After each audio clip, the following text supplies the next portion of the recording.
నమస్తే, welcome to జనబేరి news. ముందుగా headlines.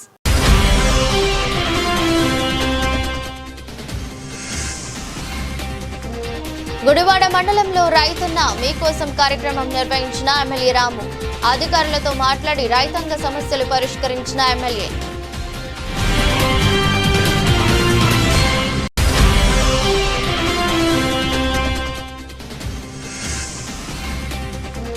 పలు అభివృద్ధి పనుల శంకుస్థాపన కార్యక్రమంలో పాల్గొన్న ఎమ్మెల్యే యార్లగడ్డ.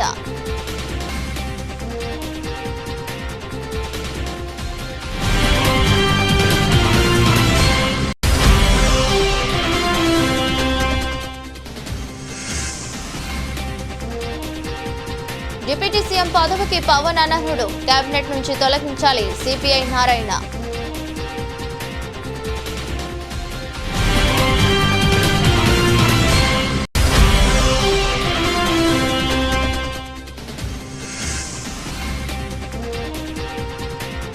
వికలాంగులకు నిత్యావసర సరుకుల పంపిణీ కార్యక్రమంలో ఎమ్మెల్యే బోండా ఉమా మహేశ్వరరావు.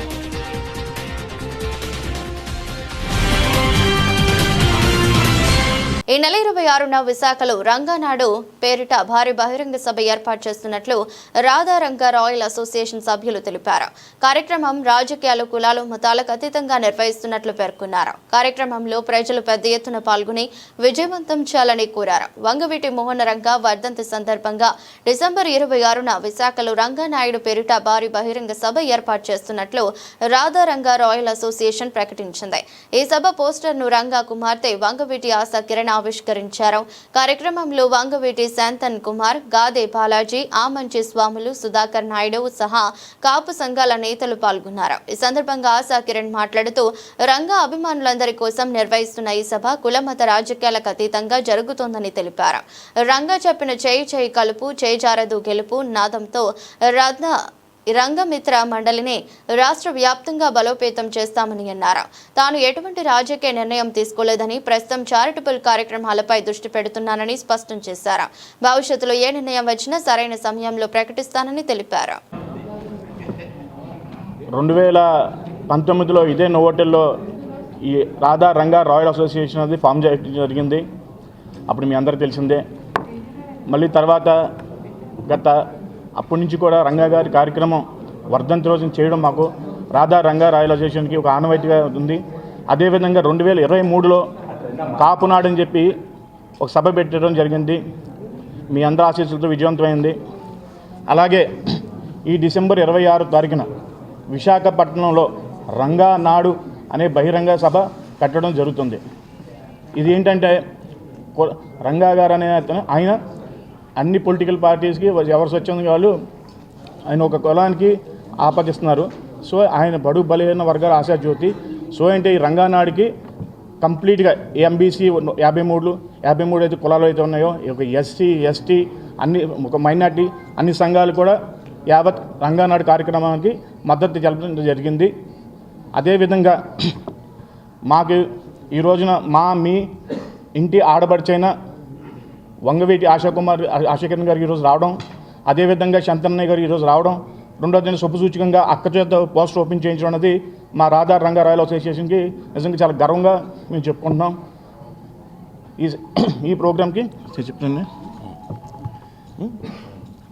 ఈ ప్రోగ్రామ్కి రాష్ట్రమైన మొత్తం యావత్ నుంచి ఆమంచి సోములన్న, అదే నెంబర్ 1 న్యూస్ ఛానల్ అన్న సాయి సుధాకర్ గారు, అలాగే ఇంకా చాలామంది రావాల్సి ఉంది. సో కొంచెం టైం షార్ట్ అవడం వల్ల ఎవరు రాలేపారు. సో మీ మీడియా పరంగా ఏం చెప్తున్నా అంటే రంగానాడు అనే కార్యక్రమం రాజకీయాలకు అతీతంగా, కుల మతాలకు అతీతంగా ఈ కార్యక్రమం ఏర్పాటు జరుగుతున్నాం. దయచేసి ఈ మీడియా ద్వారా చెప్తుంటే దీనికి ఎటువంటి రాజకీయ పులుగులు ఏం పొలవకండి ప్లీజ్. మీ రంగా గారంటే మీలో కూడా చాలామంది అభిమానులు ఉన్నారు. సో ఈ కార్యక్రమం విజయవంతం చేయడంలో ముఖ్య భూమికి మీరే పోషించాలని చెప్పి మీడియా వాళ్ళని క్వశ్చన్ అడుగుతున్నాను సార్. Thank you.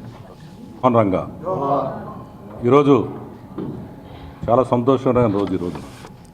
ఎందుకంటే వంగవీటి మోహన రంగా గారి అభిమానులు లక్షలాది మంది, కోట్లాది మంది ఉన్నారు ప్రపంచవ్యాప్తంగా. దానికి నేనే సాక్ష్యం. అమెరికాలో కూడా నేను వెళ్ళినప్పుడు 2 సంవత్సరాలు రంగా గారి బర్త్డేలు చేయటం నేను స్వయంగా పాల్గొన్నాను. మరి ఇంత మంచి పేరున్న ఒక గుండెల్లో ఆరాధ్య దైవమైన వంగవీటి మోహన రంగా గారు మరి ఆయన ఆశయాల్ని మేమందరం కూడా ఆయన ఆశయాలకు వారసుడిగా మేమందరం తిరిగాం. మరి ఇలాంటి పరిస్థితుల్లో మరి మా గాది బాలాజీ చిన్నప్పటి నుంచి కూడా మాతో పాటు అనేక కార్యక్రమాల్లో పాల్గొన్నాడు. మరి ఈ సందర్భంగా గాది బాలాజీకి వంగవీటి మోహన్ గారి మీద ఉన్న ప్రేమ ఏంటో మాకు తెలుసు. ఇప్పుడు ఈ వేదిక మీద అందరూ కూడా ఆమంచి సోములు గారు కావచ్చు, అలాగే నేను కావచ్చు, గాది బాలాజీ కావచ్చు, అలాగే మా వంగవీటి శంకర్ కుమార్ కావచ్చు, అట్లే ఉన్న మీరందరూ కూడా ఇక్కడ ఉన్న ప్రతి ఒక్కళ్ళు కూడా వంగవీటి మోహన్ గారి ఆశయాలకు వారసుడిగా ఎవరి డబ్బులతో వాళ్ళు తిరిగి ఇన్ని సంవత్సరాల నుంచి రంగా గారి ఆశయాల కోసం పాటుపడుతున్నారు. ఇక్కడ వాళ్ళు ఎవరు కూడా రంగా గారి పేరు చెప్పి పదవులు సంపాదించిన వాళ్ళు, డబ్బు సంపాదించిన వాళ్ళు ఎవడు కూడా లేడు. మరి ఇలాంటి మహానుభావుడు నాయకుడు నాకు తెలిసి ప్రపంచంలో ఒకే ఒకడు 35 సంవత్సరాలుగా ఆయన బతికున్నాడు మన గుండెల్లో. మరి అందరి బాధ ఏంటంటే ముఖ్యంగా 2000 సంవత్సరం నుంచి మేము అందరం తిరుగుతున్నాం. మరి ఆ రోజు మాకు వంగవీటి మోహన్ గారి నిజమైన నడవాలనుకునేటువంటి వాళ్ళు ఎంతోమంది, లక్షలాది మంది అన్ని రాష్ట్రాల్లో ఉన్నారు. కానీ రంగా గారి యొక్క కుటుంబ సభ్యులందరినీ ఒకసాట చేర్చి రంగా గారి యొక్క ఆశయ సాధన కోసం ఒక గొప్ప ప్రణాళిక రాబోయే రోజుల్లో ఈ మీటింగ్ అనేది పెట్టడం జరిగింది. ఇది ఎందుకంటే రంగా రాయల్ అంటే మన కోస్తాకు సంబంధించి రంగా గారు, రాయలసీమ అంటే రాయల్స్ ఎక్కువ కాబట్టి రాయల్స్ అంతా కూడా కలిసి ఈ రెండు మన రాయలసీమ, కోస్తా, ఉత్తర కోస్తా అవ్వచ్చు, కోస్తా జిల్లాలకు సంబంధించి అవ్వచ్చు, ఈ పేరు పెట్టడం అనేది మన రాష్ట్రంలో చాలా గొప్ప సంచలనమైన విషయం అవుద్దనేది నేనైతే సభాముఖంగా చెప్పగలను. రంగా గారి 26వ తేదీన ఆయన కార్యక్రమాన్ని మన వైజాగ్ బీచ్లో ఆర్కే బీచ్ కాళీమాత గుడి ఎదురు 1,00,000 మంది పైతో పెట్టాలనే ఆలోచనతో మన గాదె బాలాజీ గారు ఒక మంచి సంకల్పం ఎంచుకున్నారు. ఈ కార్యక్రమాన్ని మన ఆంధ్ర రాష్ట్రంలోనే కాకుండా కార్యక్రమానికి విచ్చేసిన పాత్రికేయ మిత్రులకు, వంగవీటి అభిమానులకు, నా సోదరిని ఇంత ఆదరాభిమానాలతో ప్రతి వాళ్ళు స్వాగతించినందుకు ముందుగా నా హృదయపూర్వక నమస్కారం. 1988 38 సంవత్సరాలు, 38 సంవత్సరాలు గడిచిన నిన్న మొన్న జరిగిన ఒక ఇన్సిడెంట్ లాగానే ఉండి ప్రతి ఒక్కళ్ళు కూడా ఆ మహానాయకుడి మరణం ఒక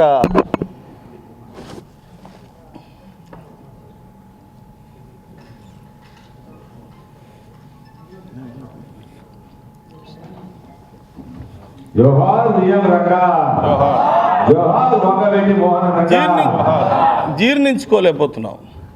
కానీ ప్రతి ఒక్కరి మనసులో పీడిత తాడిత ప్రజలందరికీ, ఎస్సీ ఎస్టీ బీసీ మైనార్టీలందరికీ కూడా ఒక ఆరాధ్య దైవం, ఒక గొప్ప వ్యక్తి ఆ రంగా గారి కుమార్తె ఈ రోజున ఈ సారథ్యాన్ని బుధస్కంధాల మీద వేసుకున్నందుకు వంగవీటి కుటుంబంలో పెద్దవాడిగా, వంగవీటి వంశానికి పెద్ద కుమారుడిగా, పెద్దవాడిగా నేను నా చెల్లిని సాధారణంగా ఆహ్వానిస్తూ ఆ తల్లికి నా అండదండలు ఎప్పుడు ఉంటాయని, అలాగే ఆశమ్మకే కాకుండా వంగవీటి కుటుంబంలో ఎవరొచ్చినా, రంగా గారి అభిమానులు ఎవరొచ్చినా సరే నేను స్వాగతిస్తాను, వాళ్ళందరికీ నా సహాయ సహకారాలు అందిస్తా.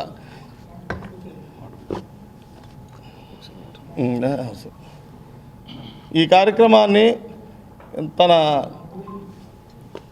ఈ రంగానాడు అనే కార్యక్రమాన్ని బలపరచడం, అది ఎక్కడికక్కడ డివిజన్స్ కింద విడిపోయింది, దాన్ని స్ట్రెంగ్తన్ చేయాలి. నా టీం వర్క్ అనేది నేను చేయాలి. ఆ తర్వాతే ఏ రాజకీయ నిర్ణయం అనేది నేను తీసుకుంటాను. సో ప్రస్తుతానికి ఎలాంటి నిర్ణయం నేను తీసుకోవట్లేదు. అది మా వాళ్ళని కలవటం నా మెయిన్ ఎయిమ్.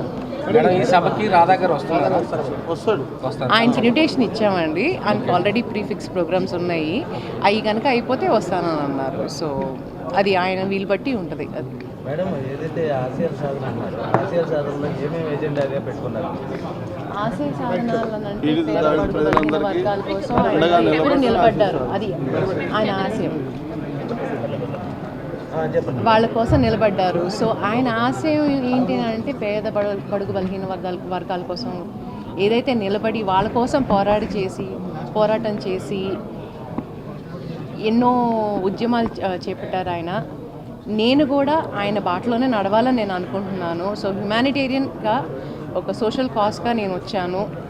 మా రాధారంగ మిత్రమండలి కూడా ఇదే పని చేస్తారు. సో వాళ్ళకి ఒక స్ట్రెంత్గా నేను నిలబడాలని నేను కోరుకుంటున్నాను. ఫ్యూచర్ ప్రణాళిక మీకు తప్పకుండా ఇస్తానండి. ఎందుకంటే రోడ్ మ్యాప్ అనేది మేము క్రియేట్ చేస్తున్నాము. అది రాధారంగ మిత్రమండలి మెంబర్స్ అందరినీ పర్సనల్గా కలవాలని చెప్పి రాష్ట్ర వ్యాప్తంగా ఒక టూర్ అనేది చేయాలని చెప్పి మా టార్గెట్. అది నేను రంగనాడు ప్రోగ్రామ్ అప్పుడు డిక్లేర్ చేస్తాను ఏంటనేది, మా రోడ్ మ్యాప్ అనేది మీ అందరికీ చెప్తాను. మీ వెనకాల ఏదో బలమైన రాజకీయం నడుస్తుంది, బలమైన పెద్దలు ఉన్నారు అనేది ఒక అపోహ అయితే బయట ఉంది. ముఖ్యమంత్రి చంద్రబాబు నాయుడు నేతృత్వంలోని కూటమి ప్రభుత్వం సంక్షేమానికి అభివృద్ధికి కట్టుబడి ఉందని సెంట్రల్ ఎమ్మెల్యే బోండా ఉమామహేశ్వరరావు వెల్లడించారు. అంతర్జాతీయ దివ్యాంగుల దినోత్సవం సందర్భంగా తుమ్మలపల్లి కళాక్షేత్రంలో దివ్యాంగులందరికీ ట్రై స్కూటర్లు అందించే కార్యక్రమాన్ని చేపట్టామని చెప్పారు. రాష్ట్రంలో ఉన్న దివ్యాంగులందరికీ ప్రభుత్వం తన సహాయ సహకారాలు అందిస్తుందన్నారు. సెంట్రల్ నియోజకవర్గంలోని 64వ డివిజన్ తెలుగుదేశం పార్టీ కార్యాలయం వద్ద డివిజన్ అధ్యక్షులు కాకొల్లు రవి కుమార్ ఆధ్వర్యంలో 100 మంది వికలాంగులకు నిత్యావసర సరుకులు పంపిణీ కార్యక్రమం చేపట్టారు. కార్యక్రమానికి సెంట్రల్ నియోజకవర్గ శాసనసభ్యులు బోండా ఉమామహేశ్వరరావు హాజరై సరుకులు పంపిణీ చేశారు. 2024 ఎన్నికల్లో తెలుగుదేశం పార్టీ అధికారంలోకి వచ్చినాక, ఈ నియోజకవర్గంలో నేను శాసనసభ్యుడైనాక దివ్యాంగులకి ఒక స్థైర్యం, ఒక ధైర్యం, ఒక ఆత్మ నిబ్బరం వచ్చింది. గతంలో ఎన్నడూ లేనటువంటి విధంగా మొదటిసారి నేను ఎమ్మెల్యే అయినప్పుడు వీళ్ళకి 500 రూపాయలు పింఛన్ ఇచ్చేవాళ్ళు. 2014లో 500 రూపాయలు పింఛన్ని ఈరోజు 6,000 రూపాయలు పెంచింది చంద్రబాబు నాయుడు. ఇవాళ 6,000 రూపాయలు పింఛన్ని 1వ తారీఖు ఉదయమే 6 గంటలకే ఇంటికెళ్ళి వాళ్ళకి ఇవ్వటం వల్ల ఇవాళ గతంలో వీళ్ళకి ఎవరు ఇల్లు కూడా అద్దెకి ఇచ్చేవాళ్ళు కాదు. ఎందుకంటే అద్దెలు కట్టరు, దివ్యాంగులు, వీళ్ళతో ఇబ్బంది మాకు అని చెప్పినవాళ్ళు. ఇవాళ 6,000 రూపాయలు పెంచినవటం వల్ల వాళ్ళు అంగవైకల్యంతో ఉన్నా, ఇబ్బందులున్నా ఆత్మ నిబ్బరంతో, ఆత్మధైర్యంతో ప్రభుత్వ సహాయంతో బతుకుతూ ఉన్నారు. అంతేకాక ఇవాళ దివ్యాంగుల కోసం చెవిటి మిషన్లు ఉచితంగా ఇస్తున్నాం, ట్రై సైకిల్స్ ఉచితంగా ఇస్తున్నాం, బ్యాటరీ సైకిల్స్ ఎవరైతే బాగా అంగవైకల్యం ఉండి ఆ చేతులతో ఆ బళ్ళు తొక్కలేరో వాళ్ళకి బ్యాటరీ ఛార్జ్డ్. ఈరోజు అంతర్జాతీయ దివ్యాంగుల దినోత్సవం సందర్భంగా ఈ సెంట్రల్ నియోజకవర్గంలోని 64వ డివిజన్ కండ్రిక 64వ డివిజన్లో ఈరోజు ఎమ్మెల్యే గారి చేతుల మీదుగా 100 మంది వికలాంగులకు నిత్యావసర సరుకులు 11 రకాల నిత్యావసర సరుకులను ఈరోజు అందించడం జరిగింది. అలాగే ఈరోజు ఇక్కడికి వచ్చిన ప్రతి ఈ డివిజన్కి సంబంధించిన 100 మంది వికలాంగులకి దివ్యాంగుల దినోత్సవ శుభాకాంక్షలు తెలియజేసుకుంటున్నాం. AP deputy CM Pawan Kalyan ఆ పదవికి అనర్హుడని, ఆయన్ను తక్షణమే మంత్రివర్గం నుంచి బర్తరఫ్ చేయాలని సిపిఐ జాతీయ control commission chairman doctor K Narayana demand చేశారు. ఇటీవల కోనసీమ జిల్లా పర్యటనలో పవన్ చేసిన వ్యాఖ్యలు 2 తెలుగు రాష్ట్రాల మధ్య చిచ్చు పెట్టేలా, ప్రజల ఐక్యతకు భంగం కలిగించేలా ఉన్నాయని ఆయన తీవ్రంగా విమర్శించారు. తెలుగు రాష్ట్రాలు భౌగోళికంగా విడిపోయినప్పటికీ ప్రజల మధ్య సత్సంబంధాలు ఉన్నాయని నారాయణ గుర్తు చేశారు. తెలంగాణ ముఖ్యమంత్రి రేవంత్ రెడ్డి తన కుమార్తెను ఏపీలోని భీమవరానికి చెందిన వ్యక్తికి ఇచ్చి వివాహం జరిపించడమే ఇందుకు నిదర్శనమని ఆయన పేర్కొన్నారు. ఇలాంటి సమయంలో పవన్ వ్యాఖ్యలు ఐక్యతను దెబ్బతీసేలా ఉన్నాయని ఆరోపించారు. ఇప్పుడే చూశాను, అఖండ 2కి సినిమా రేట్లు పెంచుతున్నట్టుగా రాష్ట్ర ప్రభుత్వం ప్రకటించింది. ఇలాంటి ప్రకటన ద్వారా కదా ఐబొమ్మ రవి లాంటి వాడు పుట్టేది. మీరు కోట్ల రూపాయలు ఖర్చు పెట్టి సినిమాలు తీసేసేవాళ్ళు ఆ డబ్బులు మొత్తం ప్రజల మీద భారం వేయాలని ప్రయత్నిస్తుంటే ఇది ఎవరికి న్యాయం? కాబట్టి ఇంకా ఈ విలువైన కాస్ట్లీగా ఉన్న సినిమాను చూడడానికి ఇష్టమైన ప్రజానీకం ఐబొమ్మ రవి లాంటి వాడు చేసిన సినిమాను చూస్తున్నారు. మీరే కదా సూచిస్తున్నారు. మళ్ళీ అతను అరెస్ట్ చేసే హక్కు మీకు ఎక్కడ వచ్చింది? ఈ ప్రభుత్వానికి నైతిక హక్కు లేదు. ఐబొమ్మ లాంటి వాళ్ళని అరెస్ట్ చేసే నైతిక హక్కు మీకు లేదు. ఎందుకంటే మీరే సృష్టిస్తున్నారు అటువంటి వాళ్ళని. ఇప్పుడు ఆయన జైల్లో పెట్టి ఇంకా చాలా మంది వస్తారు. ఇలాంటి సినిమాలని రేట్లు పెంచి దివాళాపూరితంగా సంపన్న వర్గాలు ఒడిగని చేస్తూ సామాన్య ప్రజానికాన్ని జోబులు కొట్టేసేటువంటి తిరుక్షోభం చేసేటువంటి అయిపోతున్నారు. ఇంకా రాబోతున్న సినిమాలు 6-7 సినిమాలు రాబోతున్నాయి. అవి ఎందుకు పెంచుతారు ఇంకా అంటే అట్లా పెంచుకుని పోయి ప్రజలను భాగం వేస్తుంటే ఇట్లాంటి ఐబొమ్మ రవి లాంటి వాళ్ళు చాలా మంది పుడతారు. వాళ్ళు రావడం మీ చేత కాదు. ఇది స్వయంకృత అపరాధం. వ్యవస్థలో చేస్తున్నటువంటి అనేక అరాచకాల భాగంగా ఇది ప్రభుత్వం తగిన చర్యలు తీసుకోకపోతే ఇలాంటి అరాచకాలు జరుగుతూనే ఉంటాయి. తక్షణం ఈ సినిమాలు ఆ పద్ధతి ప్రజలకు దూరం చేయబాకండి. ప్రజలు సినిమా థియేటర్లకి ప్రజలకు దూరం పెంచేస్తున్నారు. సినిమా థియేటర్లో 100 రోజులు 50 రోజులు ఆడుతూ ఉంటే జనం చూస్తారు సామాన్య ప్రజలకు. మీరు 3 రోజులు మొత్తం డబ్బులు వాడుకున్న తర్వాత అది ఎవరు చూస్తారు? అంటే సినిమా థియేటర్లకి ప్రజానీకానికి దూరం చేస్తున్నారు. కళామతలకి ప్రజలకు దూరం చేస్తున్నారు. ఇది అత్యంత ప్రమాదకరమైన ధోరణి. ఇలాంటి విలాసవంతమైన సినిమాలు తీసి వాళ్ళు నష్టం వస్తుందని భయంతో ప్రజల మీద భారం వేస్తే ఇది ప్రజలు ఊరికే ప్రసక్తి లేదు. మేము తీవ్రంగా ఖండిస్తున్నాం. ఆంధ్రప్రదేశ్ ఆంధ్రుల క్రికెట్ అసోసియేషన్ ప్రతినిధి బృందం బుధవారం రాష్ట్ర సచివాలయంలో ప్రభుత్వ ప్రధాన కార్యదర్శి కె విజయానంద్ ను కలిసింది. ఇటీవల అంధ మహిళల ప్రపంచ క్రికెట్ కప్ గెలుచుకున్న ఈ బృందం టీం కెప్టెన్ దీపిక మరియు టీం సభ్యురాలు కరుణకుమారి నేతృత్వంలో సిఎస్ ను మర్యాదపూర్వకంగా కలిసింది. ఈ సందర్భంగా ఆంధ్రుల క్రికెట్ టీంను ఆయన ప్రత్యేకంగా అభినందించారు. ఆంధ్రప్రదేశ్ ఖ్యాతిని అంతర్జాతీయ స్థాయిలో నిలబెట్టిన ఆంధ్రులైన క్రికెటర్లకు ప్రభుత్వం నుండి తగిన సహాయ సహకారాలు అందిస్తుందని హామీ ఇచ్చారు. సిఎస్ ను కలిసిన వారిలో ఏపీ క్రికెట్ బ్లైండ్ అసోసియేషన్ అధ్యక్షులు చెన్న శరత్ బాబు, కార్యదర్శి జి రవీందర్, కోచ్ మరియు ట్రెజరర్ అయిన అర్జున్, అవార్డు గ్రహీత అజయ్ కుమార్ రెడ్డి, టీ20 ప్రపంచ cup blind cricket India captain Deepika Tessy, టీ20 ప్రపంచ cup blind cricket star player Karunakumari, team India manager Sika Shetty, board manager K Keerthana, medical head doctor Jinka Lakshmi Prasanna, Lakshmi Narayana Kurra Bengaluru తదితరులు పాల్గొన్నారు.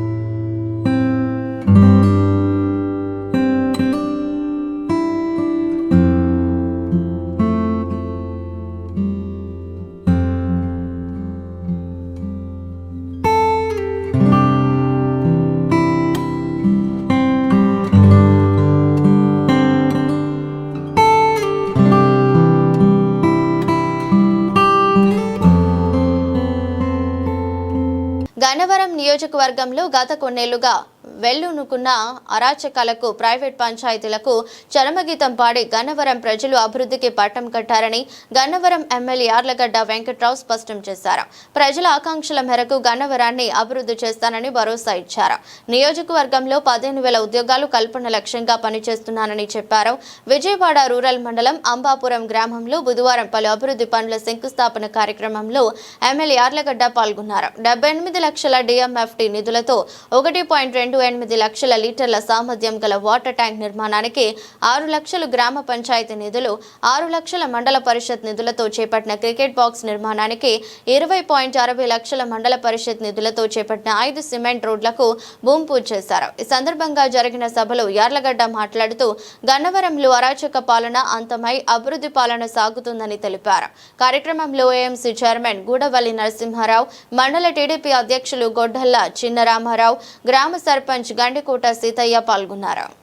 ఈ అంబాపురం గ్రామంలో దాదాపు ఈ విజయవాడ రోడ్లో ఉన్న కామన్ ల్యాండ్లు, కామన్ సైట్లు అన్నీ అన్యాక్రాంతానికి గురైంది. చరిత్ర చెప్పే నిజం ఎక్కడ ఏ గ్రామంలో కూడా లేదు. గ్రామస్తులందరూ చోటు చూసి అది ఎవడో ఒక రాజకీయ నాయకుడు తింటే కూర్చొని చూస్తూ ఉండడంలో ప్రజల భాగస్వామ్యం కూడా ఉండాల్సిన అవసరం ప్రభుత్వం కాపాడటానికి. ప్రజలు బాధ్యతాయుతంగా లేకపోతే నాయకులు ఎవడో పార్టీ ఏదో చేస్తుంటారు. మీరు చూస్తూ ఉంటే తర్వాత ఏం పరిస్థితి అనేది ఆలోచించాల్సిన అవసరం. ఇదే గ్రామంలో 2,500 గజాలు అన్యాక్రాంతం అయితే కోర్టులు, కేసులు, ఆఖరి పోలీసులు ఎస్సీ ఎస్టీ అట్రాసిటీ కేసు పెడితే నేను ప్రభుత్వం నుండి గొడవపడి ఆ సీఐ సెలవు మీద వెళ్ళిపోయాడని చెప్పి పేపర్లో వేయించిన పరిస్థితి. సీఐలు ఉన్నా, ఎమ్మెల్యే ఉన్నా, అధికారులు ఉన్నా, నామినేటెడ్ పోస్టుల వాళ్ళు ఉన్నా, పార్టీ లీడర్లకైనా మీరంతా ప్రజలకు మేమంతా ఉంది ప్రజలకు పనిచేయడానికి ప్రజల ఆస్తులు కానీ ప్రభుత్వ ఆస్తులు కానీ కాపాడటానికి తప్ప పందికొక్కులా తింటాక కాదనేది నేను సుస్పష్టంగా చెప్పవచ్చు. ఈ స్థలం కూడా ఎక్కడ అన్యాక్రాంతం ఉందనే బాధతో ఈ 2500 గజాలు ఇక్కడ గజం 40,000 50,000 ఉన్న ప్రభుత్వ ఆస్తిని పోగొట్టే పరిస్థితి వస్తుందేమోనని ముందుగా నిర్మాణూరులో కానీ రామవరపల్లిలో కానీ కనీసం క్రికెట్ బాక్స్ పెడతానికి కూడా 10 సెంట్లు లేదంటే ఇప్పుడు వరకు పరిపాలించినట్టు సిగ్గుపడాలని నేను మనస్ఫూర్తిగా రాజకీయాలకు అతీతం పార్టీలకు అతీతం. అలాగే నున్నలో సిఐడి అధికారులు అటాచ్ చేసిన 24,000 ఎకరాల అగ్రిగోల్డ్ భూములను వేలం వేసి బాధితులకు న్యాయం చేయాలని AgriGold customers and agents welfare association అధ్యక్షులు ముప్పాల నాగేశ్వరరావు డిమాండ్ చేశారు. గతంలో ఇదే ధర్నా చౌక్లో చంద్రబాబు నాయుడు 7 అంశాలపై తమ డిమాండ్లను అంగీకరించారని, కానీ అవి ఇప్పటికీ అమలు కాలేదన్నారు. బాధితులకు న్యాయం జరిగే వరకు తమ పోరాటం ఆగదని ముప్పాల నాగేశ్వరరావు స్పష్టం చేశారు. AgriGold customers and agents welfare association ఆధ్వర్యంలో విజయవాడ రైల్వే స్టేషన్ నుండి అగ్రిగోల్డ్ బాధితులు భారీ ప్రదర్శన చేశారు. అనంతరం ధర్నా చౌక్ వద్ద ఆవేదన వ్యక్తం చేశారు. ఈ సందర్భంగా అసోసియేషన్ రాష్ట్ర గౌరవ అధ్యక్షులు ముప్పాల నాగేశ్వరరావు మాట్లాడుతూ అగ్రిగోల్డ్ బాధితులు ఆత్మహత్యాయత్నం చేసే స్థాయికి చేరుకున్నారని ఆవేదన వ్యక్తం చేశారు. అధికారంలోకి వచ్చిన తర్వాత పవన్ కళ్యాణ్ కు 10 నిమిషాలు కూడా తమతో మాట్లాడటానికి సమయం దొరకలేదని, దీనిపై తాను విచారం వ్యక్తం చేస్తున్నానని తెలిపారు. గతంలో పవన్ కళ్యాణ్ అండగా ఉంటానని హామీ ఇచ్చారని, ఆ నమ్మకంతోనే కళాక్షేత్రంలో సభ నిర్వహించినట్లు గుర్తు చేశారు. గతంలో ఇదే ధర్నా చౌక్ లో చంద్రబాబు నాయుడు 7 అంశాలపై తమ డిమాండ్లను అంగీకరించారని, అయితే అవి అమలు కాకపోవడంతో ఇచ్చాపురం నుండి హిందూపురం దాకా 33 రోజులు బస్సు యాత్ర చేసిన విషయాన్ని కూడా ఆయన ఈ సందర్భంగా ప్రస్తావించారు. బాధితులకు న్యాయం జరిగే వరకు తమ పోరాటం ఆగదని ముప్పాల నాగేశ్వరరావు స్పష్టం చేశారు. ఒకటి, యాజమాన్యపు దొంగలు, వాళ్ళ ఆర్థిక ఉగ్రవాదులు. ఎవరు అధికారంలో ఉంటే వాళ్ళ దగ్గరికి వెళ్ళి కాళ్ళు పట్టుకొని చేతులు పట్టుకొని షరీక్ అయ్యి వాళ్ళ సేవలో ఉంటారు. గతంలో వైసీపీలో ఉన్నారు, ఇప్పుడు మరి టీడీపీలో ఎవరికి సేవ చేస్తున్నారో తెలియదు. కానీ వారి పట్ల ఈ ప్రభుత్వాలకి ఎందుకు సానుభూతి ఉందో నాకు అర్థం కాల.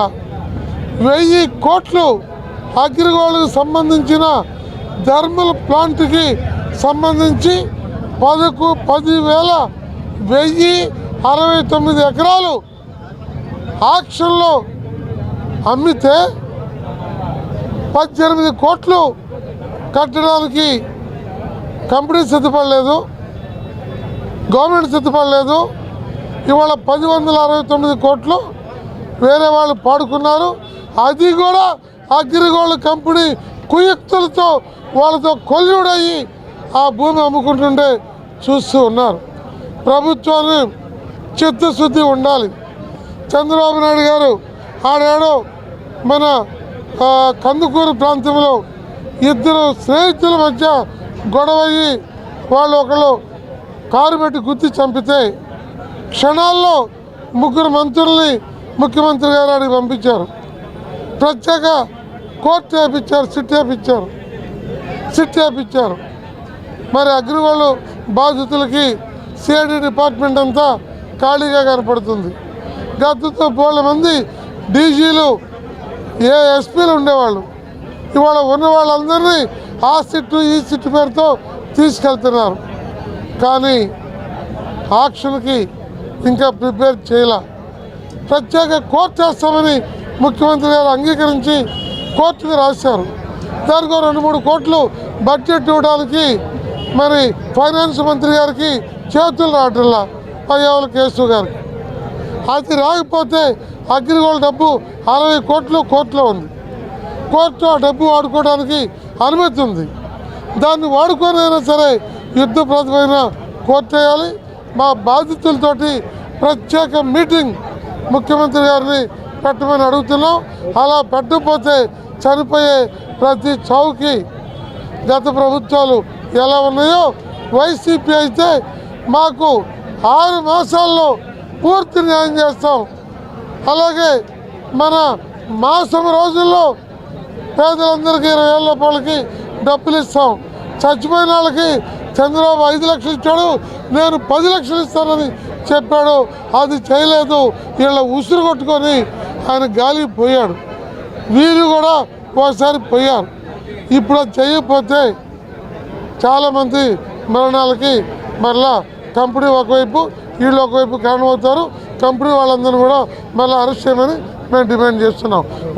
రాష్ట్రంలో గంజాయి నిర్మూలనపై ప్రభుత్వం చేపడుతున్న మాటలకు చర్యలకు పొంతన లేదని సిపిఎం రాష్ట్ర కార్యదర్శి శ్రీనివాసరావు ఆరోపించారు. నెల్లూరు ఘటనపై కూడా ప్రభుత్వం స్పందించకపోవటం దారుణమన్నారు. ముఖ్యమంత్రి, హోంమంత్రి, డిప్యూటీ సీఎం కనీసం స్వాదించడానికి నోరు రాలేదా అని ప్రశ్నించారు. చంద్రబాబు నెల్లూరు లేడీ డాన్ గురించి మాట్లాడి రాజకీయంగా వాడుకున్నారు తప్ప చనిపోయిన వ్యక్తి కోసం మాట్లాడలేదని ఆరోపించారు. కందుకూరులో రాజకీయ ఘటన కోసం చనిపోయిన వారికి భారీగా ప్రకటించారని, ప్రజల కోసం చనిపోయిన వారి గురించి పట్టించుకోరని ప్రశ్నించారు. ముఖ్యమంత్రి నెల్లూరు కలెక్టర్ని నెల్లూరు ఘటనలో చనిపోయిన కుటుంబాన్ని ఆదుకోవాలని డిమాండ్ చేశారు. 28వ తేదీ నెల్లూరులో జరిగినటువంటి హత్య, ఈ గంజాయి గోండాలు కామాక్షి అండ్ గ్యాంగ్ చేసినటువంటి హత్య తర్వాత రాష్ట్రంలో గంజాయి నిర్మూలన మీద తీవ్రమైనటువంటి చర్చ జరుగుతున్నది. ఎంత దారుణంగా వ్యవహరిస్తుంది గంజాయి గ్యాంగు, ఎంత విచ్చలవిడిగా వ్యవహరిస్తున్నారో చెప్పడానికి నెల్లూరు ఘటన అనేది ఒక సజీవమైనటువంటి ఉదాహరణ. రాష్ట్ర ప్రభుత్వం కూడా ఈ ఘటన తర్వాత ఆత్మపరిశీలన చేసుకోవాల్సిన అవసరం ఉంది. చెప్తున్నటువంటి మాటలకి, గంజాయి నిర్మూలనకి పెద్ద ఎత్తున క్యాంపెయిన్ చేయటం, చర్యలు తీసుకున్నామంటాం, అరెస్టులు చేస్తున్నామని చెప్పడం తప్ప ఆచరణలోకి వచ్చేసరికి అది ఏమాత్రం ప్రభావితం చేసేటువంటి విధంగా కూడా లేదు. నెల్లూరు ఘటన మీద రాష్ట్ర ప్రభుత్వం యొక్క స్పందన కూడా సంతృప్తికరంగా లేదు. అక్కడ పోలీసు యంత్రాంగం వెంటనే స్పందించింది, కొన్ని చర్యలు తీసుకుంది, అంతవరకు సంతోషం. కానీ ఇక్కడ రాష్ట్ర ప్రభుత్వం, హోంమంత్రి కానీ, నేను హోంమంత్రికి ఉత్తరం రాశాను, ఆ తర్వాతనైనా స్పందిస్తారేమో అనుకుంటే రాష్ట్రంలో చిన్న చిన్న ఘటనల మీద కూడా స్పందిస్తారు, రాజకీయ ఘటనల మీద స్పందిస్తారు. రాజకీయ ఘటనలో చనిపోయిన వాళ్ళ, హత్యలు చేయబడ్డ వాళ్ళకి, రాజకీయ ముఠా కుమ్ములాటలో చనిపోయినటువంటి వాళ్ళకి పెద్ద ఎత్తున ప్రభుత్వమే సహాయం చేస్తుంది. కానీ ముఖ్యమంత్రి కానీ, హోమ్ మినిస్టర్ కానీ ఏమాత్రం దీని మీద రైతాంగానికి కూటమి ప్రభుత్వం అన్ని వేళలా భరోసాగా ఉంటుందని ఎమ్మెల్యే వెనుగండ్ల రాము పేర్కొన్నారు. రైతాంగ సంక్షేమానికి ప్రభుత్వం ప్రాధాన్యత ఇస్తుందన్నారు.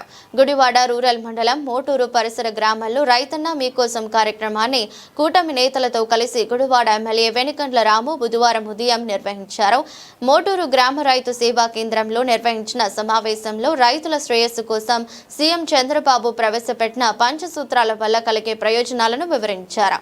ఈ కార్యక్రమంలో Janasena incharge Booragadda Srikanth, market yard chairman Ravikumar, TDP నాయకులు చేకూరు జగన్మోహన్ రావు, మండల టీడీపీ అధ్యక్షుడు వాసే మురళి, గ్రామ నాయకులు చీకటి శేషగిరిరావు, గొర్రె పాండురంగారావు, మానేపల్లి సురేష్, గుర్రాల చిట్టిబాబు, కటారి ప్రసాద్, ఎంఆర్ఓ కిరణ్ కుమార్, వ్యవసాయ శాఖ ఏడి కవిత, గుడివాడ మండలం అగ్రికల్చర్ ఆఫీసర్ అనంతలక్ష్మి, రైతు సంఘం నాయకులు, గ్రామ రైతులు తదితరులు పాల్గొన్నారు.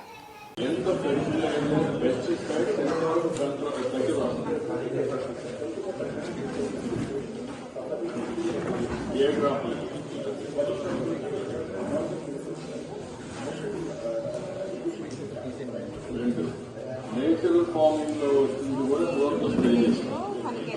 ఫార్మర్స్ ఉన్నారు, ఆ డేటా అంతా తీసుకుని అలాగే హార్టికల్చర్ ఫార్మర్స్ ఏంటి, ఎక్స్టెన్స్ ఎంత అనేది మొత్తం అంతా సార్. వార్తలు ముగించే ముందు మరోసారి హెడ్లైన్స్.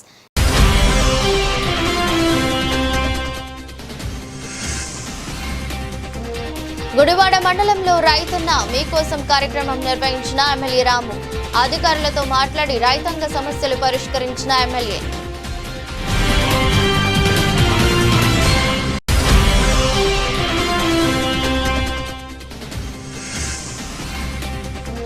పలు అభివృద్ధి పనుల శంకుస్థాపన కార్యక్రమంలో పాల్గొన్న ఎమ్మెల్యే యార్లగడ్డ.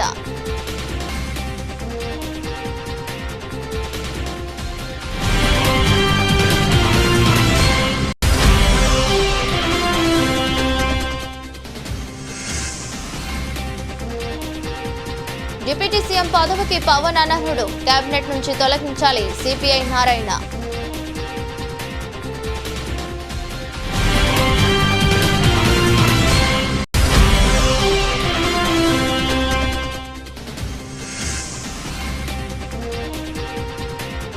వికలాంగులకు నిత్యావసర సరుకుల పంపిణీ కార్యక్రమంలో ఎమ్మెల్యే బోండా ఉమామహేశ్వరరావు.